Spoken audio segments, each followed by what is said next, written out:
this section about the Roman emperors, notice that 7 of the first 10 emperors, 7, isn't that amazing? 70% of these emperors died a violent death.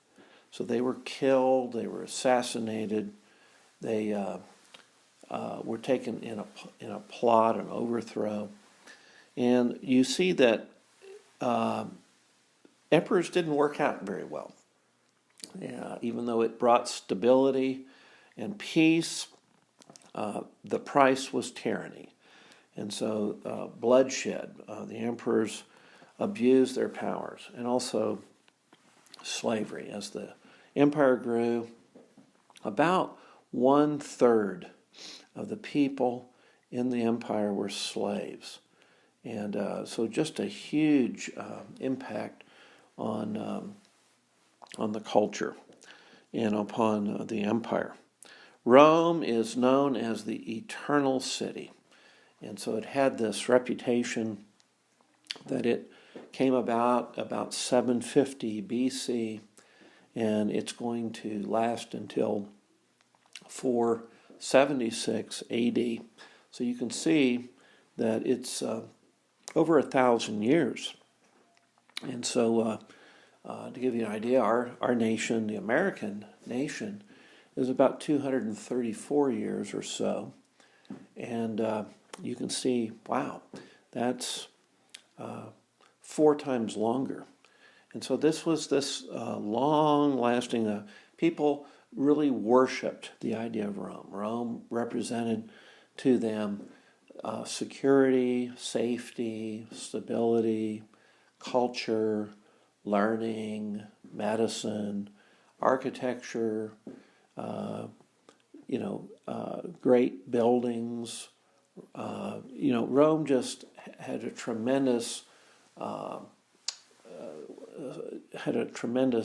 niche that had been etched out in people's minds.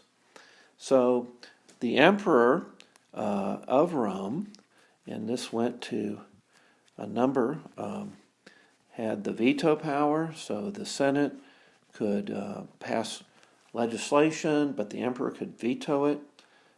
The emperor was divine. You were required to worship the emperor. You would say Caesar is God, and if you couldn't say that, you were undermining the empire, and so you were an enemy of the state. This is what the Christians got in trouble with, is they would not bow the knee to Caesar, and they would call the emperor the imperator, and that means victorious general. Victorious general.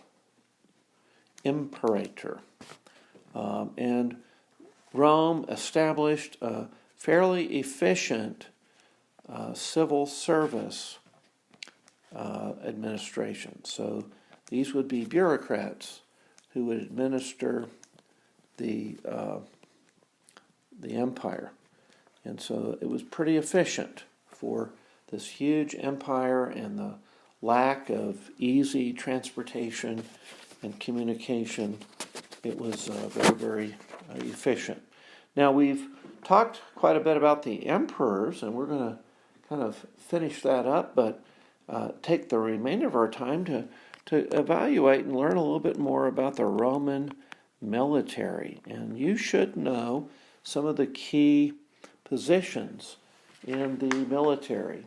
For instance, you should know that a questor is like the quartermaster.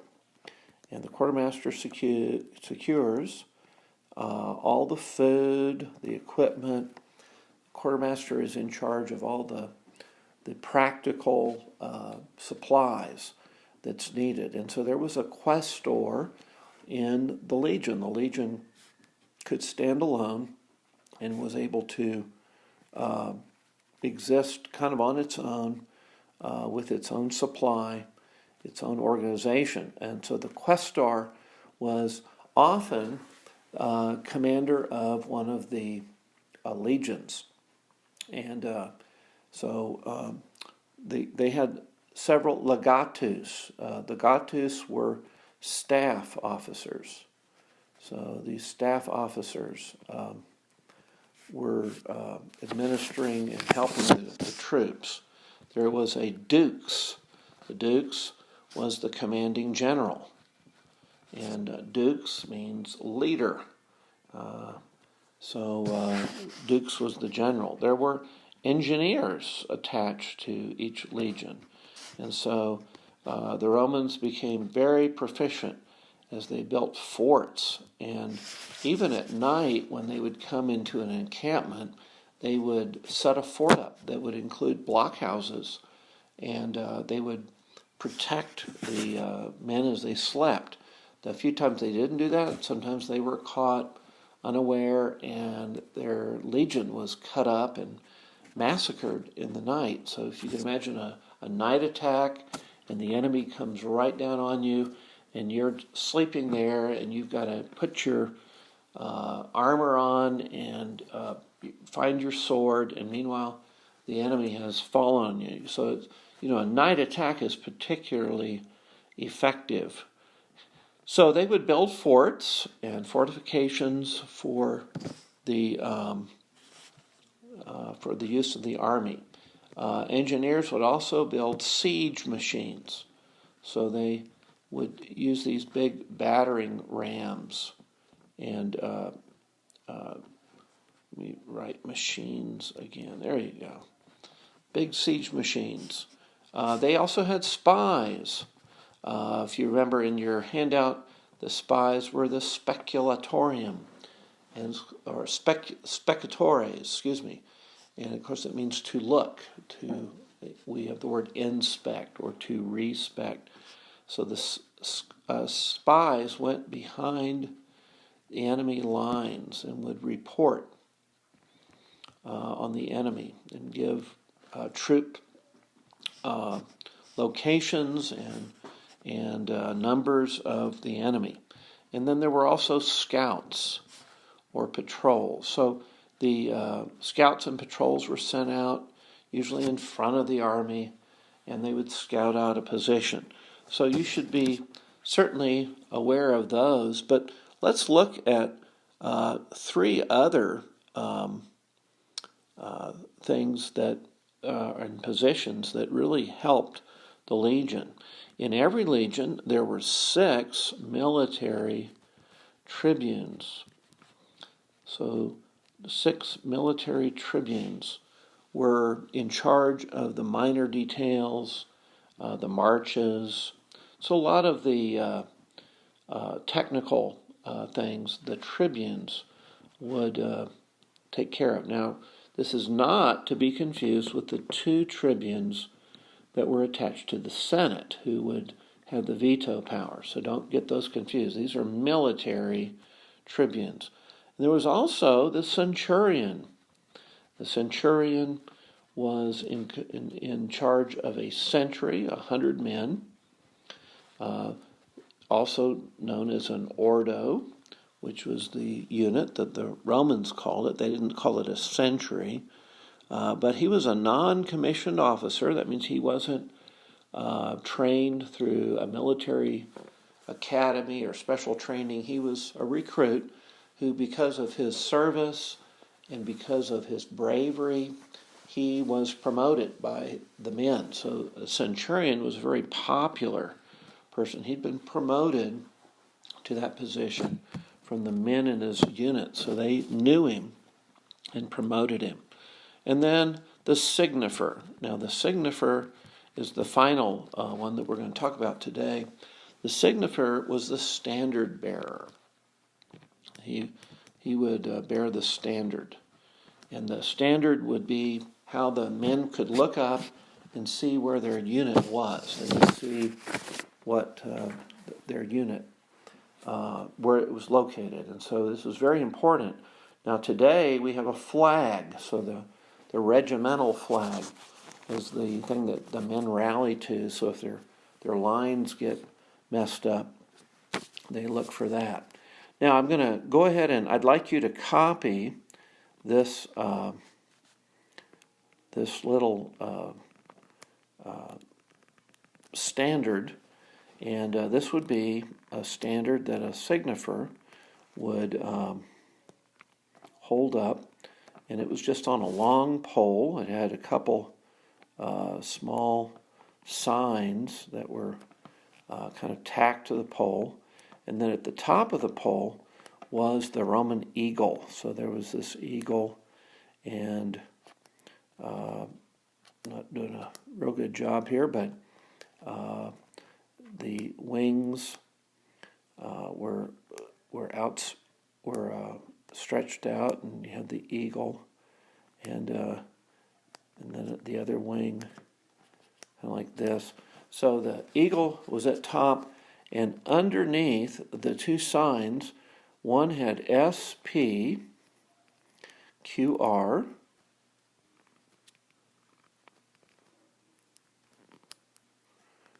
having a hard time getting this to print here. Let me pull this down a little bit, that might help. There we go. SPQR, and then above it was a sign that had Roman numerals. In this case, 12. So this would be the legion. This would be the 12th legion. And then the SPQR was an abbreviation. And it was the really what had been what gave the legion its legitimacy. The S was for the Senate. The Senate. And P, populace, or people. Q was and, or K, and R, Roma.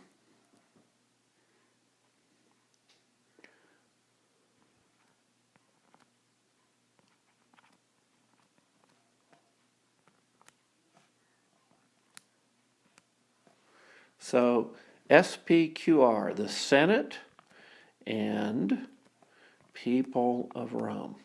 So that's what the sign said, and this would be their standard, and the signifer was the soldier that carried that standard.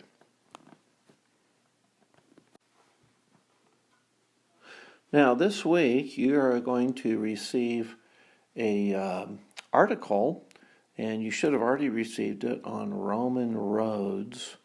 So you want to read that article carefully. That's the best article I've ever run across on how the roads were built and why they were shaped the way that they were, and what the desire of the Romans was in terms of, in England, linking these towns and forts with a series of roads. So I think you'll find that really interesting. There is a worksheet that goes along with it, so you have, I think, 2 weeks to fill that out, but go ahead and read that. I think you'll enjoy that. That should go in your notes section with the other notes. Now, in your textbook, there's a great section that I'd like to read. It's on page 164, and we're going to be talking a little bit here about the living conditions in Rome, and this is a very good section. On 164, there's a quote by Juvenal, who is a Roman writer about 100 AD, and he says, quote, "Hurry as I can, I am blocked by a surging crowd in front." Now see, he's talking about in the Roman streets, while a vast mass of people crushes onto me from behind. One with his elbow punches me, another with a hard litter pole. One bangs a beam against my head. A wine casts someone else. With mud, my legs are plastered from all sides. Huge feet trample upon me, and a soldier's hobnails are firmly planted on my toes. That roof from which a tile may crash down on my skull, how high it seems above us. How many times are cracked or broken crocks flung from the window. Look with what a heavy blow they dent and bruise the pavement. It may well be you'll be deemed an easy-going fool, improvident of sudden accidents, if you should go out to dinner intestate. For you have indeed as many dangers to your life to fear. At night there are wakeful windows open beneath which you must pass. You can but hope and silently put up this piteous prayer that they may be content to pour down on you nothing worse than great pails full of their slops. Wow. So you can see the kind of the chaos of living in a Roman town. It was not like our towns. They didn't have underground sewers. I think they did in some areas of Rome, but not for the whole city. They threw things out the window. They didn't have trash collection. It was a real mess. Now let's flip over to your orange book, Life in Ancient Rome. This is the book that you started to read this past week. And let's turn to page 19, and here's a little description of the houses. It's very interesting. Page 19. By the end of the Republic, the wealthy and notable families who owned their own homes were converting them into very elegant mansions. Some were truly palatial, being richly decorated with marble columns, marble floors and walls, and lavishly provided with curtains and elegant furnishings in ivory, bronze, and rare woods. Their general plan was the same, and so I'd like you to underline and learn this general plan of the Roman building, Roman home. The general plan was the same. A series of rooms built round an inner courtyard or a square or rectangular basin, the atrium. So there's a square area that's like a courtyard called the atrium. Would you underline that, atrium? And another series of rooms built round an adjoining second courtyard or garden. They seem to have been bungalows all on one floor, but sometimes the bedrooms were on a second floor. This form of construction was developed in Republican days. The earlier Roman version of it was the single courtyard with the low roofs of the four sides sloping gently downwards over the courtyard, which they did not completely cover, but left a gap for rainwater to fall into a basin and for smoke to escape from the domestic hearth. When the Romans became richer, they added a second house to this atrium. It was on the Greek model and was called the peristylium, meaning part of the building enclosing a courtyard surrounded by columns on the inside. So, would you underline peristylium? This is the building inside. It's an enclosed courtyard surrounded by columns. So there's the difference between an atrium. Atrium, it's just open, like an open courtyard, but a peristylium, which means para, means around, and stylium has to do with the columns. It has columns and a walkway around on the inside. In the larger houses of the rich and in country towns such as Pompeii, this courtyard became a garden. In Rome, many of the well-to-do had to be content with roof gardens on a sun terrace, perhaps having fruit trees and fish ponds on it. The bedrooms of the family, the domestic shrine, the hearth and kitchen, the dining room and bookstore or library, if the owner had any literary interests, were in this peristylium. Now, we're on page 20, and there you see the atrium. There's a diagram of the atrium. Very beautiful. Now notice, this is not the peristylium. This is the atrium. Notice there's a little fountain, little pool there. So if it rained, the rainwater would run into this little pool in the middle of the area. The atrium then became the reception hall where the wealthy owner received, at this morning levee, the stream of his obsequious clients. Its smaller rooms might then be used as offices. The outer walls of such houses were usually without windows, so I would underline there, they were without windows, though some had small ones. In a city which, like London, had no police force till quite late in its history, security against marauders was very necessary. The huge doors, bolted and barred, and always guarded by slaves, and perhaps a fierce dog, are another indication of the need for precaution. So if you would underline that section, that gives you a nice little summary, and you should be able to describe a Roman house.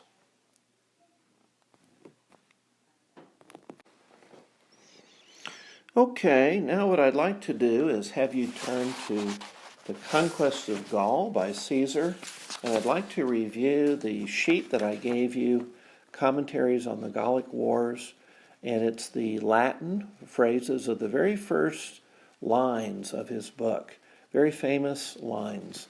So I'd like to grab that and remind you that you need to know that first full line, Gallia est omnis divisa in partes tres, quarum unum incolunt Belgae, alium Aquitani, tertium I que ipsorum ligua Celtae, nostra Galli appellantur. And that means Gaul is all divided into parts 3. Of these, in one live the Belgae, in another the Aquitani, in the third those who in their language are Celts. They are called our Gauls. So it's when they talk about the Gauls, it's usually the Celts that they're really speaking of. So you need to know that first line. And so take some time to, you don't have to memorize the Latin, but you should know the English that's underneath the Latin. So be able to give that back to me as I ask it on the test. The test's coming up in about 2 weeks, so be sure to know that for the test. Okay, let's look at our book on Caesar. We're going to look at a very interesting section today, how the Romans got across the Rhine River. So we're going to look on page 94. You've read this part, but as you know, they built a bridge, and it's a very deep river. It's a very beautiful river. It cuts across Europe, and it is the largest river in Europe. So let's take a look on page 94. On the conclusion of the German War, Caesar thought it advisable, for several reasons, to cross the Rhine. His strongest motive was to make the Germans less inclined to come over into Gaul, by giving them reason to be alarmed on their own account, and showing them that Roman armies could and would advance across the river. Another consideration was that the cavalry division, which, as mentioned above, the Eusebites and the Tencetherai sent across the Meuse in quest of plunder and corn, having taken no part in the battle and retired over the Rhine after the rout of their fellow countrymen, entered the territory of the Sugambri and joined forces with them. And when Caesar sent an embassy to the Sugambri to demand the surrender of men who had made war on him and on Gaul, they answered that the Rhine was the limit of Roman sovereignty. If Caesar held that the Germans had no right to cross into Gaul against his wishes, how could he claim any dominion or authority beyond the Rhine? A third reason was that the Ubi, the only people in Germany who had sent envoys to Caesar, entered into alliance with him and given hostages, were earnestly entreating him to come and defend them from the enemies of the Suebi. Or, if the public business with which he was occupied made that impossible, merely to bring his army across the river, which would suffice to deliver them from immediate danger and assure their security for the future. They said that by the defeat of Ariovistus And by this latest victory, the Roman army had gained such renown and reputation, even among the most distant peoples of Germany, that the mere knowledge of their alliance with Rome would be enough to give them protection. They undertook to provide a large fleet of boats for the transportation of the army. Now, at this point, it sounds like Caesar is going to cross the Rhine in boats. Okay, so we're on page 95. Let's continue in paragraph 17. For these reasons, Caesar had determined to cross the Rhine, but a crossing by means of boats seemed to him both too risky and beneath his dignity as a Roman commander. Therefore, although the construction of a bridge presented very great difficulties on account of the breadth, depth, and swiftness of the stream, he decided that he must either attempt it or give up the idea of crossing. The method he adopted in building the bridge was as follows. Now, this is so interesting to see how they built this bridge, and I have a model. I'd love to show it to you. It's at the class, but it was done by one of the students, and it's a model of this bridge. So I'll see if I can get a picture or something to you. But here's the description, and this is a great description. Let's follow along there on 95. He took a pair of piles a 1.5 feet thick, slightly pointed at the lower ends, and of a length adapted to the varying depth of the river, and fastened them together 2 feet apart. These he lowered into the river with appropriate tackle, placed them in position at right angles to the bank, and drove them home with pile drivers, not vertically, not straight down into the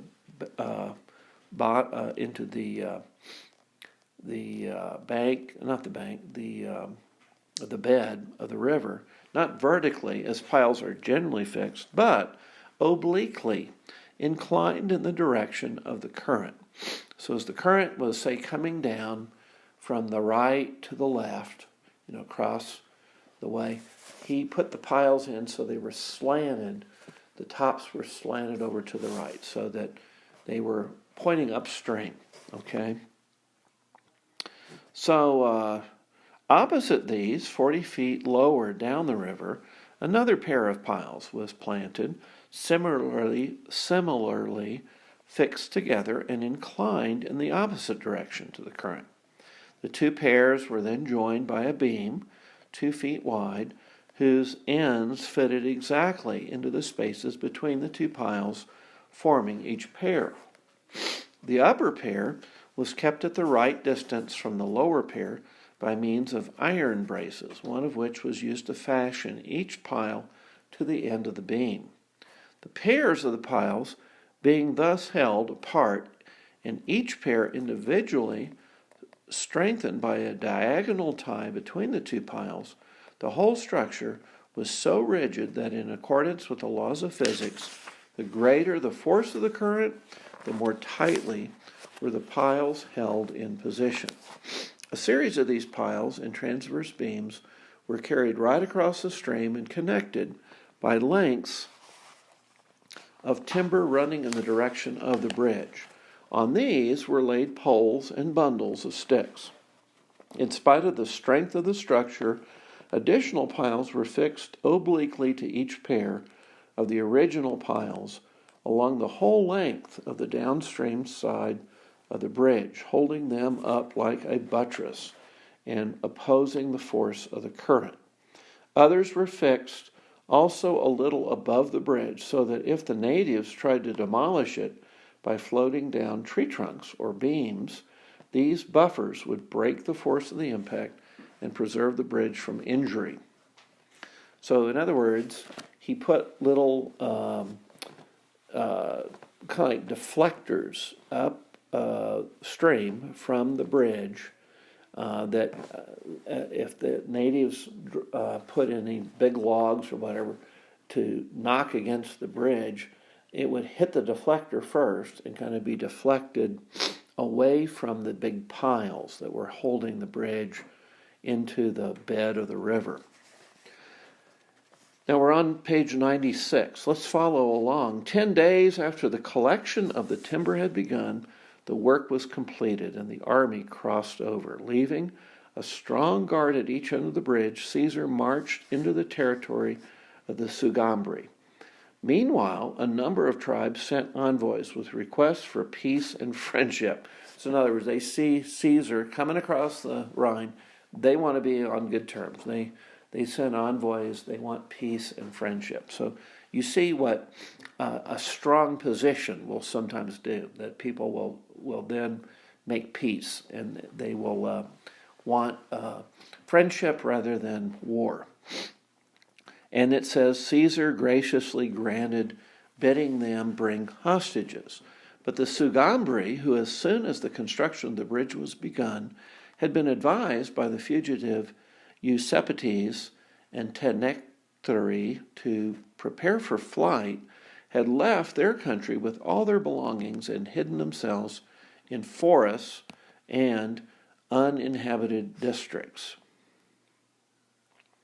Caesar remained for a few days in the territory, burning all the villages and farm buildings and cutting down the crops, and then returning to the Eubi, to whom he promised to help if they were molested by the Suebi. They informed him that the Suebi, on learning from their scouts that a bridge was under construction, had convened a council, their usual procedure in such case, and sent out word in all directions that the people should abandon their towns, hide their wives and children and property in the forests. All men capable of bearing arms had been ordered to assemble in one place, almost exactly in the middle of their territory. There they were awaiting the Romans, and had determined to fight a decisive battle on the spot. On receiving this news, Caesar recrossed the bridge into Gaul and destroyed it behind him. He had achieved all the objects for which he had come, to overawe the Germans. So underline this section. Here's his kind of a summary of his objects. To overawe the Germans, punish the Sugambri, and relieve the Ubi from the harassing pressure of the Suebi. And after spending a total of 18 days across the Rhine, he considered that he had done all that honor or interest required. So he had been there 18 days, so be sure to review Caesar, this Conquest of Gaul, pages